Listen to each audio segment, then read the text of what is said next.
আপনারা শুনছেন উত্তরের কণ্ঠ থেকে আমি প্রভাত বসাক, তুফানগঞ্জ, কুচবিহার। গত কয়েকদিন একটু কলকাতা যাওয়ার জন্য ভিডিও লোড করতে পারিনি। আজ বৃহস্পতিবার প্রথম ভিডিও লোড করছি। সম্মানীয় দর্শক, আজকে যে বিষয়টি নিয়ে বলবো সেটা হলো বিজেপির সাংগঠনিক নির্বাচন পর্ব সাঙ্গ হতে চলেছে। কিছুদিন আগে প্রাথমিক সদস্য সংগ্রহ অভিযান চলেছিল। মাননীয় স্বরাষ্ট্রমন্ত্রী অমিত শাহজি পশ্চিমবঙ্গে এসে প্রাথমিক সদস্য সংগ্রহের লক্ষ্যমাত্রা 1 কোটি ধার্য করেছিলেন। সেই মতো বিজেপির নেতারা প্রাথমিক সদস্য সংগ্রহ অভিযানে নামে, কিন্তু মোবাইলে প্রাথমিক সদস্য করতে গিয়ে অনেক বিজ্ঞ নেতারা হুঁচট খেতে থাকে। দেখা যাচ্ছে অনেক নেতাই বড় মোবাইল চালাতে জানেন না, বেশ কমপ্লিকেটেড ব্যাপার। ফলে অনেক নেতাই সদস্য সংগ্রহ করতে পারেননি। কে যে কোথায় সদস্য সংগ্রহ করেছে তার কুলকিনারা পাওয়া যাচ্ছে না। এত করেও 50% অর্থাৎ 50 লক্ষ প্রাথমিক সদস্য সংগ্রহ হয়েছে কিনা সন্দেহ। কেন এমন হলো তা নিয়ে একটু পর্যালোচনা করি। প্রথম কারণ হলো মোবাইল জটিলতা, দ্বিতীয় কারণ হলো সাংগঠনিক দুর্বলতা। প্রথম কারণটি আগেই ব্যাখ্যা করেছি, অনেক নেতারই বড় মোবাইল নেই বা বড় মোবাইল চালাতে পারে না। পশ্চিমবঙ্গে সাধারণত নিম্নবিত্ত আয়ের মানুষেরা বিজেপি করে, যারা সমস্ত সরকারি সুযোগ সুবিধা থেকে বঞ্চিত, তবুও তারা বিজেপিটা করে। গোদের উপর বিষ ফোঁড়া এই কর্মীরা বিজেপি করার জন্য নানা মিথ্যা মামলা মোকদ্দমায় অভিযুক্ত। এই বিজেপি কর্মীরা গ্রাম বাংলায় কি দুর্বিষহ জীবনযাপন করতে বাধ্য হচ্ছে তা বড় বড় নেতাদের জানা আছে কি?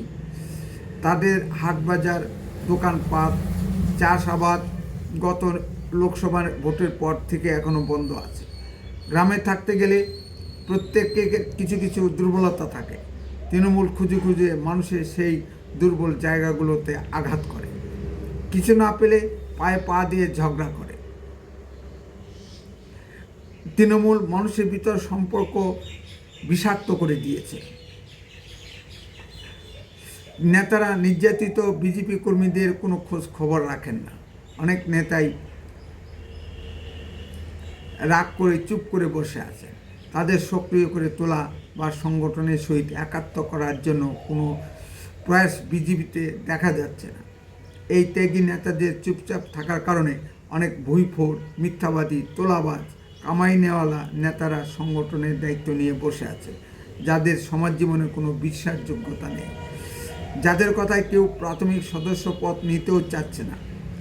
অনেক ডেডিকেটেড বিজেপি কর্মীদের ক্ষোভ যে তাদের বাড়িঘর যখন ভাঙচুর করা হয়েছে কোনো নেতা ফোন তোলেনি বা কেউ দেখতেও আসেনি। বালাভূতের এক প্রবীণ বিজেপি কর্মীর ক্ষোভ, বালাভূতের মতো এক মুসলিম অধ্যুষিত এলাকায় বিজেপির সংগঠন তৈরি করা হলো। তৃণমূল থেকে বিজেপিতে যোগ দেয় এক নতুন নেতা এসে সব ভেঙে দিল। সে আবার সুযোগ বুঝে তৃণমূলে ফিরে গেছে। তার বক্তব্য হলো, যে জেলার নেতা তাকে মাথায় তুলেছিল তিনি সদস্য সংগ্রহ করুন বালাভূতে এসে। এই সকল নানা সমস্যার কারণে প্রাথমিক বিজেপির সদস্য সংগ্রহ কম হয়েছে। এমনও বুথ রয়েছে যেখানে কেউ সদস্য সংগ্রহ করতে জানেনি। বিজেপিতে সব মিথ্যাবাদী ও ধাপ্পাবাজ নেতায় ভরে গেছে। এত করে বলেও নেতাদেরকে বুথ কমিটিগুলি গঠনে নামানো যায়নি। সব ফেসবুক আর তেলমারা নেতা, যারা চোখে মুখে মিথ্যা কথা বলে আর অজুহাত দাঁড় করায়, তাদের সঙ্গে পাওয়া বড় মুশকিল। নেতারা যদি মূল্যায়ন করতে না পারে যে কাদের দিয়ে কাজ তুলে আনা যায়, তাহলে আর কি হবে? দলে কর্মীদের প্রশিক্ষণবর্গ বা মূল্যায়ন নেই। দল যত বড় হচ্ছে, নেতারা যেন কেমন হয়ে যাচ্ছে। পশ্চিমবঙ্গে যখন দলে একজনও এমপি বা এমএলএ ছিল না, তখন দলে কর্মীদের ভিতর একটি হৃদ্যতাপূর্ণ সম্পর্ক ছিল। এখন দল অনেক বড় হচ্ছে আর কর্মীদের ভিতর হৃদ্যতাপূর্ণ সম্পর্ক শত্রুতায় পরিণত হচ্ছে। কি রাজ্য স্তরে বা জেলা স্তরের নেতাদের ভিতর কী চলছে, কেউ কাউকে দেখতে পারেন না। আমাদের মতো প্রবীণ কর্মীরা এটা মানতে পারছি না। মনে রাখতে হবে, বিজেপি একটি শৃঙ্খলাবদ্ধ দল ও একটি পরিবার। উত্তরের কণ্ঠ সর্বদা বাস্তব ও সত্য কথা বলে। আরও এই ধরনের ভিডিও পেতে দয়া করে এক্ষুনি চ্যানেলটিকে সাবস্ক্রাইব করুন। আপনার মূল্যবান মতামত এখনই কমেন্টে লিখুন। বেশি বেশি করে লাইক শেয়ার করে সকলকে দেখার সুযোগ করে দিন।